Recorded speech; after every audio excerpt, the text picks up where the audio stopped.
በጣም ልጆች ስለሆንን እንታለላለን። በጣም ልጆች ስለሆንን ደጅ ያለው ነገር አንዳንዴ ያጓጓናል። ውሸት ነው፣ ጨለማ ነው፣ ሞት ነው። አልቲሜትሊ ደጅ ያለው ነገር የሚፈልገን ሊገለን ነው። እንድንኖር የሚፈልገው አባታችን ብቻ፣ በህይወት ሊያየን የሚጓጓው አባታችን ብቻ። ዓለም ምንም በነፃ የላትም። እምትሰጥ እያንዳንዱ ነገር ኮስት የምታደርገ ብርን እንዳይመስልህ ህይወትን ነው ኮስት የሚያደርገ። ምቾትን እንዳይመስል የሚከለክል ህይወትን ነው የሚወስድብህ። እያንዳንዷ ነገር ኮስት የምታደርገ ላይፍ ሆነ። ድርሻውን የፈለገው ነፃነት የሚመስል ባርነት ውስጥ ለመግባት ነው።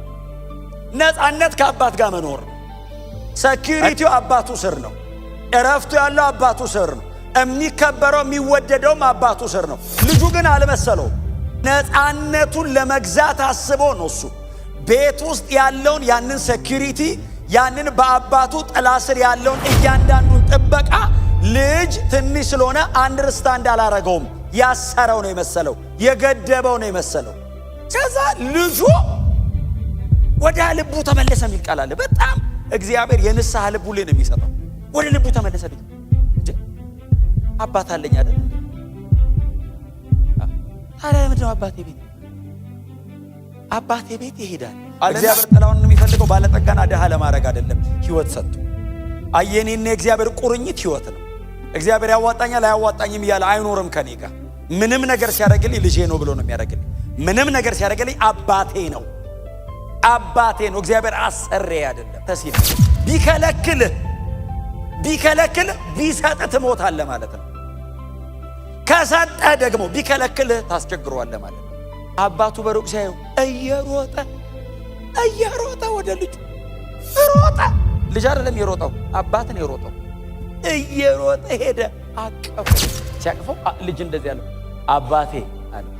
አቤት ሲለው አንተንና ሰማይን በድያለሁ። ይሄ በደል አንተን ብቻ አይደለም እግዚአብሔርንም ነው። በቤት እንደ ልጅ ሳይሆን እንደ ባሪያ አርገኝ ሲለው አባት እንደዚህ ያለ አቅፎት። ባሪያና ልጅ የሚል ርዕስ የአባት ርዕስ አይደለም። አይ ልጅ ጋር ነው ያለው። ሪግሬት ጸጸት ውስጡ ስላለ እንጂ አባት ልጅ ባሪያ የማድረግ ፕሮግራም የለውም። ይመለስልኝ ነው። በምንም አጋጣሚ ከእግዚአብሔር ሸሽቼ ሮጬ አምልጫለሁ የምትሉ ሰዎች ካላችሁ፣ አርነት መስሏችሁ ወደ ደጅ ሄዳችሁ ሰዎች ካላችሁ፣ ሞት ነው ያለው። የአባት ልብ አልተቀየረም። ዛሬም እነዚያ የፍቅር እጆቹ ተዘርግተው ኑ አምልኩኝ፣ ኑ ተጠጉኝ፣ ኑ እቅፌ ውስጥ ግቡ። እግዚአብሔር አጠገብ ስንሆን አያችሁ ያ ሙቀት፣ ያ ጠረን፣ ያ ሴኩሪቲ ሁሌ ያለ። የእግዚአብሔር እጆች እንደተዘረጉ ናቸው።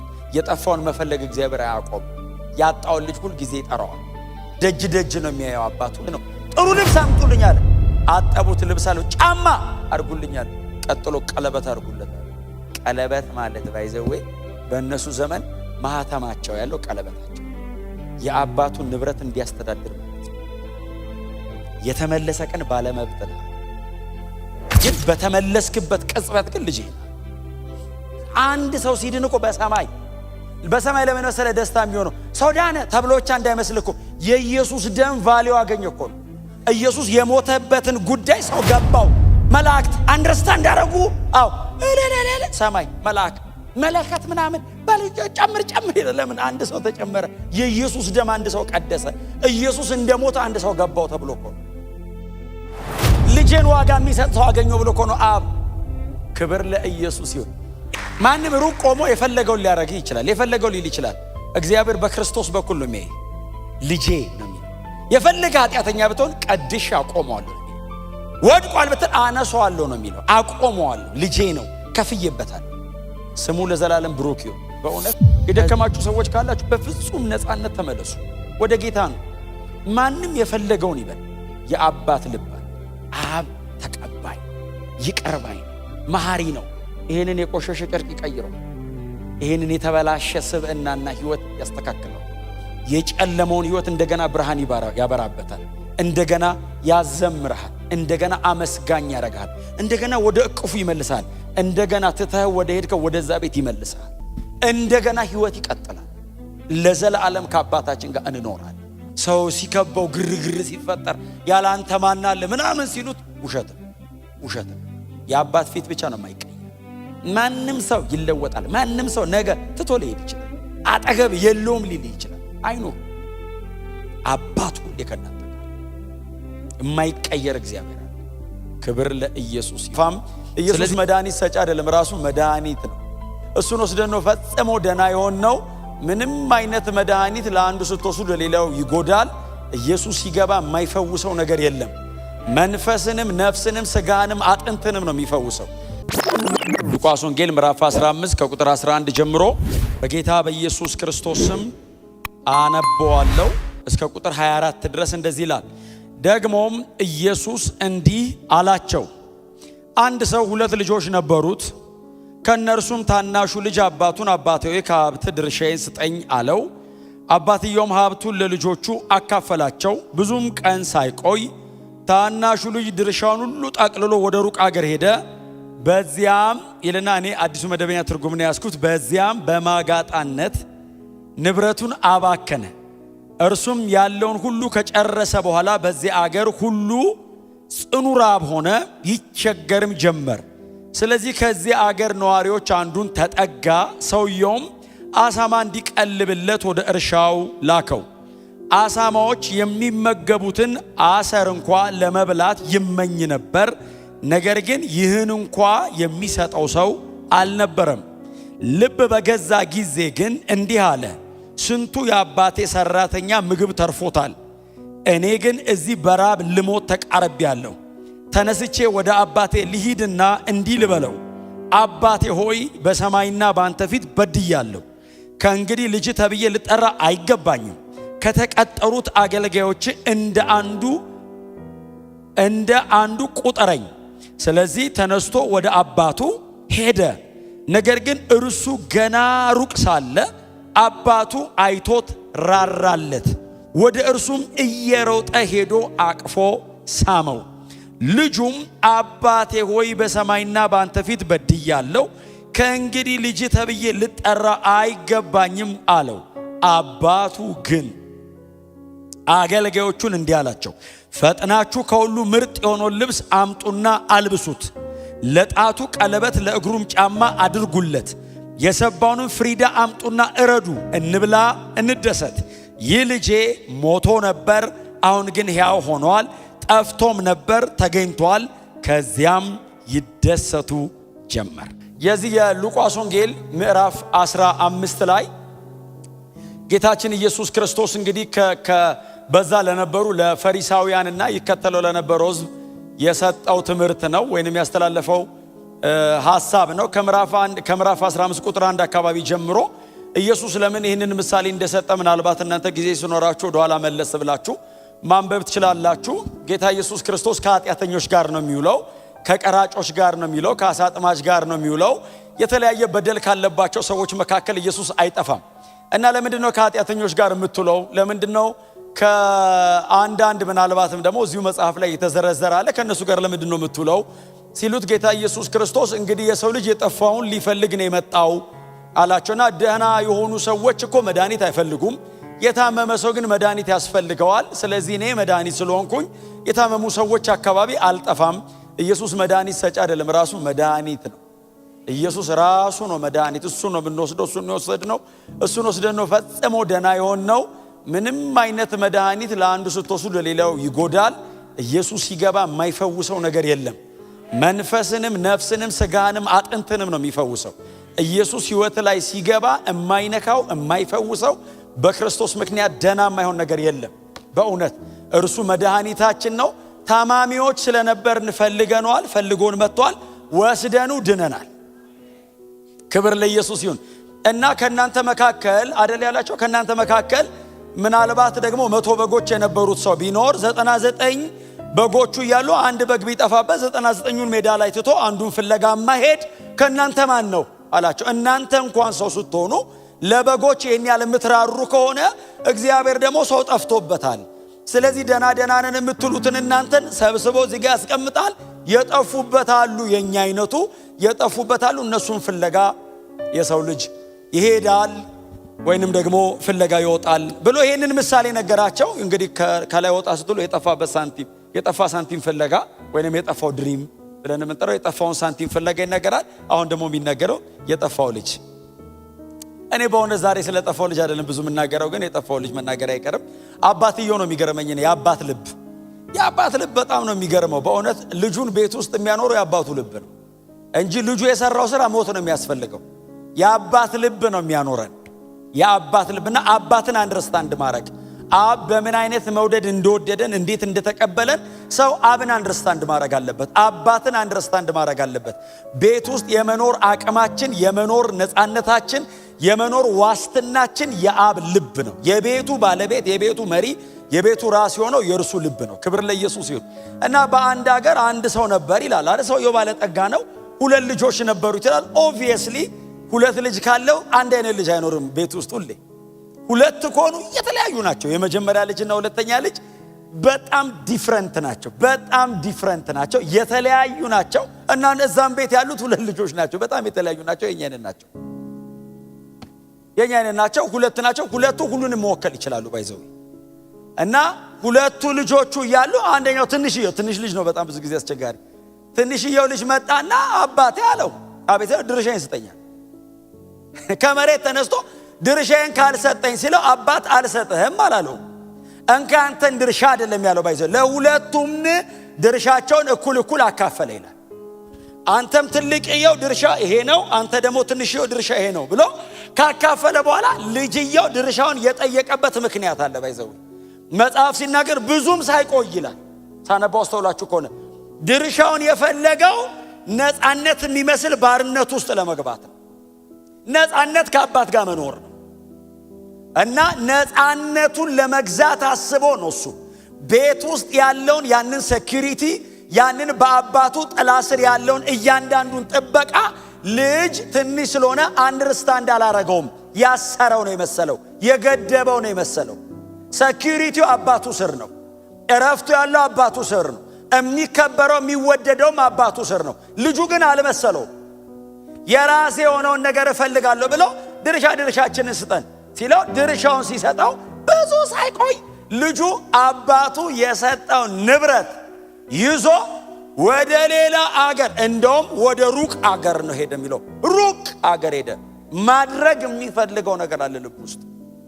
በጣም በትህትና በእውነት ጎናቸው ያለው ሰው አባት ቤት ነው ነፃነት ያለው በሉት። አዎ በእውነት ከእግዚአብሔር ቤት ወዴትም አንሄድም። ምናልባት በጣም ትንሽ ልቡ የኮበለለ ሰው ካለ ዛሬ በእውነት ከዚህ ሰው እንድንማር ጌታ ኢየሱስ ነግሮናል። እኛ ዋጋ እንዳንከፍል ዋጋ የከፈሉ አሉ ከፊት። በጣም ልጆች ስለሆንን እንታለላለን። በጣም ልጆች ስለሆንን ደጅ ያለው ነገር አንዳንዴ ያጓጓናል። ውሸት ነው፣ ጨለማ ነው፣ ሞት ነው። አልቲሜትሊ ደጅ ያለው ነገር የሚፈልገን ሊገለን ነው። እንድንኖር የሚፈልገው አባታችን ብቻ ነው። በህይወት ሊያየን የሚጓጓው አባታችን ብቻ ነው። ግን አያችሁ በፈቃድ ስለሆነ የሚያኖረው አልፈልግም አለ ልጅ። እምቢ ሲል አባት ማስገደድና ማስጨነቅ የሚችልበት ሌቭል አይደለም። ኦሬዲ ይሄኛው ትንሹ ማቹር አድርጓል፣ ንብረት ማንቀሳቀስ ይችላል የሚል ደረጃ ደርሶ ሩቅ ሀገር ሄደልና ገንዘቡን አባከነው ይላል። እንግዲህ የቀድሞ ትርጉም እኔ ያስኩት አዲሱ መደብ በማጋጣነት የሚል ከባድ ቃል እኔ ሳነበው ባለለው ደስ ይለኝ። ግን ጥሩ ነው በእውነት በጣም ቸርች ውስጥ ነው ያለነው። በእርግጥ እንደዚህ አይነት ህይወት ውስጥ የምንሄድ ሰዎች አንኖርም፣ ግን እንዳትሄዱ ብዬ ነው። በመጋጣነት ገንዘቡ ነው በተነው ይላል እና ጨረሰ ገንዘቡ። እሱ ገንዘቡን ሲጨርስ በዚያ ምድር ላይ ታላቅ ረሃብ መጣ ይላል። አንደኛ የሰው ሀገር ሰው ነው፣ በእንግድነት ነው ሄደው፣ አባቱ ጋር አይደለም፣ አጠገቡ የለም ሰው። ረሃብ ሆነ ይላል ምድሪቷ ላይ። በጣም ሲቸገር ከምድሩ ሰዎች መካከል አንደኛው ሰው የቤት ሄደና አስጠጋኛል። እምታዘኝን ስራ በሙሉ እሰራለሁ፣ እባክህ እንደው ትንሽ መጠለያ ካለች ሲለው፣ እንግዲያው እኔ ላንተ ያለኝ ስራ በህጉ የተከለከለ ነው አሉ። እሪያ ማርባት በህጋቸው የተከለከለ ነው። እዛ ላይ ዘሌዋዊ ያለበታን እስራኤላዊ አይፈቀደለትም። እና ሰውየው ና አለው፣ እባክህ አሰራኝ ሲለው እሪያ አለኝ አለው። እርሻ ሄድና እሪያዎችን ተንከባከባለሁ፣ መግባቸው፣ እጠባቸው። እሪያ ስታጠባስበዋል እሪያ ጭቃ ውስጥ ነው የሚኖረው። ባይዘው የሚውለው እንዳይመስልህ ደስታው ጭቃ ነው። አየህ ደጅ እንዳትሄድ የማይጸዳ ነገር ነው የምታጥበው። እሪያ ሜዳ እሪያ አይወድም፣ ንጹህ ነገር እንደዚህ የሚያምር ነገር አይወድም። እሪያ ወለጭ አድርገህ አጥበው መታጠቡን መንጻቱን የማይወድ ኳሊቲ ላይፍ የማይወድ ቫልዩ የማያረግ እንቁን በእሪያ መሃል የሚጥል እኮ ነው ያለው ኢየሱስ። ትዝ ይላችኋል? እሪያ እንቁ ባይዘው ቀይ እንቁ ስታረግለት ቫልዩ የሚያደርገው ጭቃ ነው። ደጅ ያለው እንደሱ ነው እንዳሞክሩት ነው እኮ ኢየሱስ። እስቲ አሜን በሉ። ከዛ ልጅየው ሄደ። እሪያ የእሪያ አሰር ይላል አይደል? እሪያ የሚበላውን ማለት እኮ ነው። እሪያ የሚበላውን እያበላ የመራቡ ልክ አማረው። እሪያው የሚበላውን መብላት አምሮት ግን ማን ይስጠው ይላል። አንተ እሪያ እያበላ ከዛ እንኳን እንዳይበላ ሲያበላ ተቆጣጣሪ ያለው አጠገቡ ቆሞ እንዳይጎርስ። ዓለም ምንም በነፃ የላትም። እምትሰጥ እያንዳንዱ ነገር ኮስት የምታደርገ ብርን እንዳይመስል ህይወትን ነው ኮስት የሚያደርግ። ምቾትን እንዳይመስል የሚከለክል ህይወትን ነው የሚወስድብህ። እያንዳንዷ ነገር ኮስት የምታደርገ ላይፍ ነው። እና ጌታ ኢየሱስ እንደሱ ምሳሌ እኮ እየሰጠ እኮ ነው። ከዛ ልጁ ወደ ልቡ ተመለሰ የሚል ቃል አለ። በጣም እግዚአብሔር የንስሐ ልቡ ላይ ነው የሚሰጠው። ወደ ልቡ ተመለሰ። ልጁ እንዴ አባት አለኝ አይደል እንዴ? ታዲያ ለምንድን ነው አባቴ ቤት ይሄዳል አለና እንደ ልጅ መሆን አልችልም። ለምን? የልጅነት መብቱን ያጣ መሰለው አይደል? የልጅ ንብረት የልጅ የሀፍ ወስዷል። አሁን እሱ መመለስ ቢፈልግ አባትየው ና ተመለስ ቢለው ወንድምየው ራሱ ትንሽ የኔን ደግሞ እንደገና ሀፍ ይዞ ይሄዳል ብሎ እግዚአብሔር ባለጠጋ ነው። ብር ወስደህበት አይጎልበትም። የሰጠህ ይበልጣል። ህይወት ሰጥቷል እግዚአብሔር። ገንዘብ ሰጥቶ በፍጹም የማይተካ ነገር ኦሬዲ ሰጥቷል እግዚአብሔር። ጥላውን የሚፈልገው ባለጠጋና ደሃ ለማድረግ አይደለም፣ ህይወት ሰጥቶ። አየኔና እግዚአብሔር ቁርኝት ህይወት ነው፣ ትርፍ አይደለም። እግዚአብሔር ያዋጣኛል አያዋጣኝም እያለ አይኖርም ከኔ ጋር።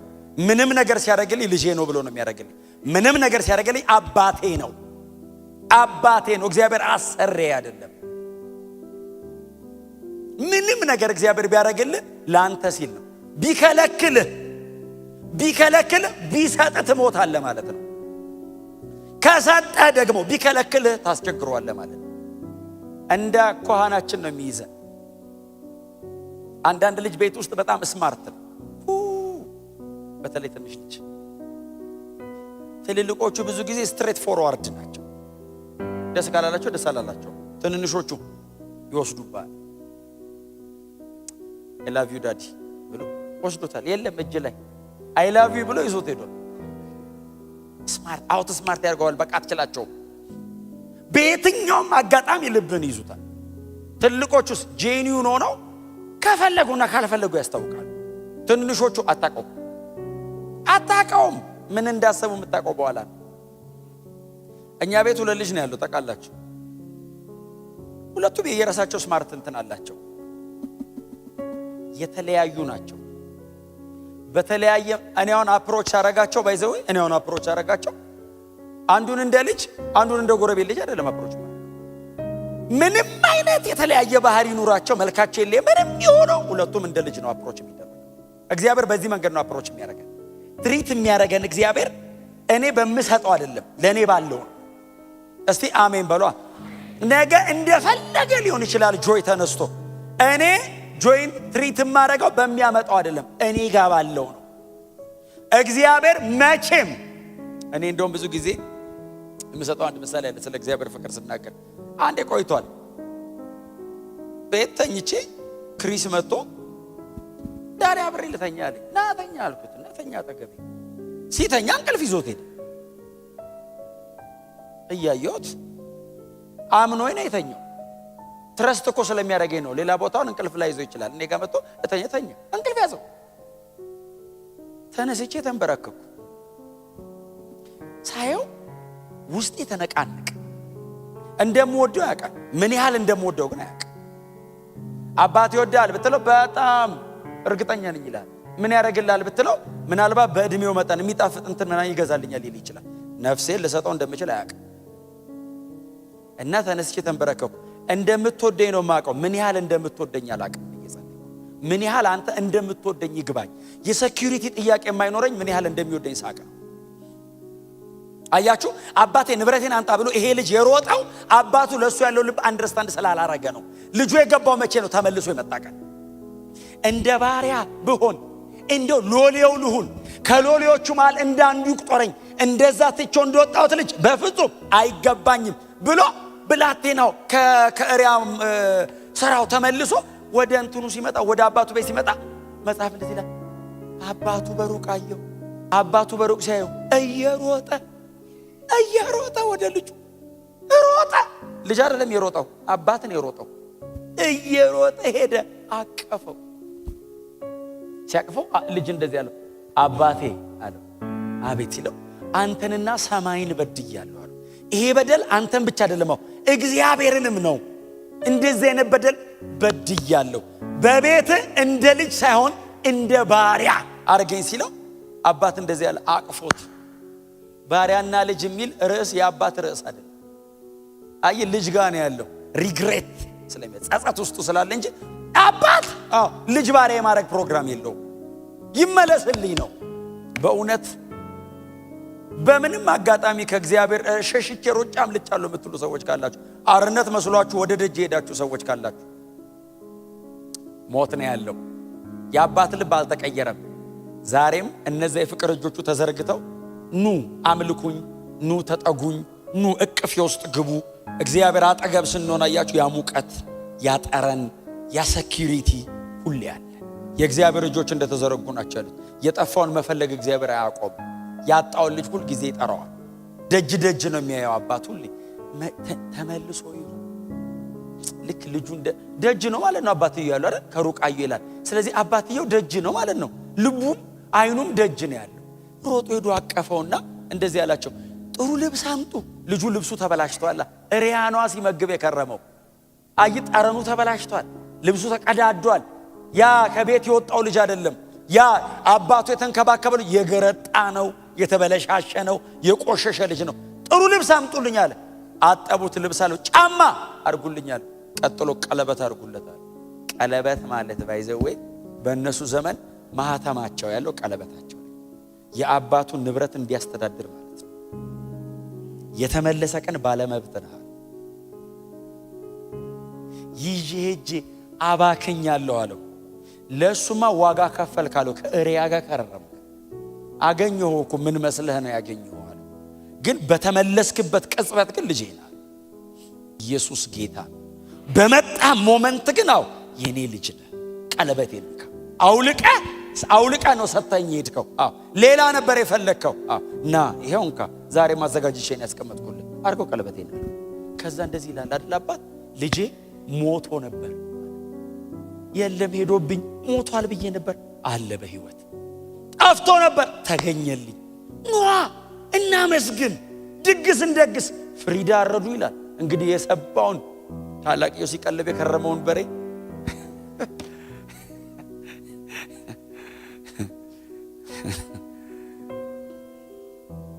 የሄዳችሁ እየመጣችሁ ያዘጋጀነውን በሬ አትውሰዱ።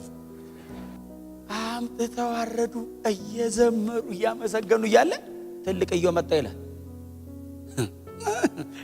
በወንድም ልብ እኮ አይኖርም፣ በአባት ልብ ነው የሚኖረው። ማን ያኖራል? አሳዳጅ ባለበት ዘመን ምን ይሰራል እዚህ ቤት? የቤቱ መሪ እንኳን አባት ሆነ። ጎናቸው ያለው ሰው በእግዚአብሔር ልብ ነው የምንኖረው በሉት። ወንድምየው መጣ ከደጅ እኛ ቅድም እንዳመለክ እየተዘለለ ይዘመራል። ክብር ለአንተ እግዚአብሔር። ለምን ተመለሰ ሰው? እዚህ ታውቃላችሁ አይደል? በየቀኑ የሚድነው ሰው ብዛት። አንድ ቀን እኮ ተሰብስበን ስለዚህ ጉዳይ ብቻ ነው ማመስገን ያለብን። አንድ ሰው ሲድን እኮ በሰማይ ለምን መሰለህ ደስታ የሚሆነው? ሰው ዳነ ተብሎ ብቻ እንዳይመስል እኮ የኢየሱስ ደም ቫልዩ አገኘ እኮ ነው። ኢየሱስ የሞተበትን ጉዳይ ሰው ገባው። መላእክት አንደርስታንድ አደረጉ። ሰማይ መለከት ምናምን ጨምር ለምን አንድ ሰው ተጨመረ? የኢየሱስ ደም አንድ ሰው ቀደሰ። ኢየሱስ እንደሞተ አንድ ሰው ገባው ተብሎ እኮ ነው። ልጄን ዋጋ የሚሰጥ ሰው አገኘው ብሎ እኮ ነው አብ። ክብር ለኢየሱስ ይሁን። ይህን ሁሉ ሰው እግዚአብሔር በእኛ ላይ የጨመረ ስለበላውና ስለጠጣው ነው እንደሚዘምረው። ባንበላስ ባንጠጣስ በቃ የመጨረሻ ባትበሉ ምንድነው የምትሆኑት?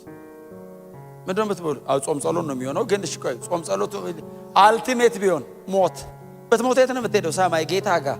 ምንም ባይዘዌ ከጌታ የሚያስቀረን ነገር የለም። አለመብላት አያስቀረን፣ መብላትም እንደዚህ። ብዙ ጊዜ ሲወስዱ ሰው ሳይበላ መንፈሳዊ ግን ያው የገባችሁ ነገር በምንም አይነት ከፍታና ዝቅታ እንደማይቀየር በጣም ተስፈኛ ነኝ። ክብር ለኢየሱስ ይሁን።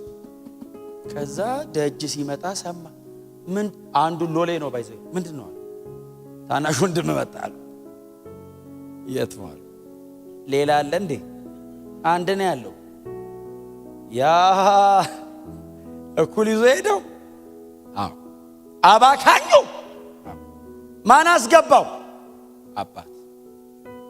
ምን አድርጎ?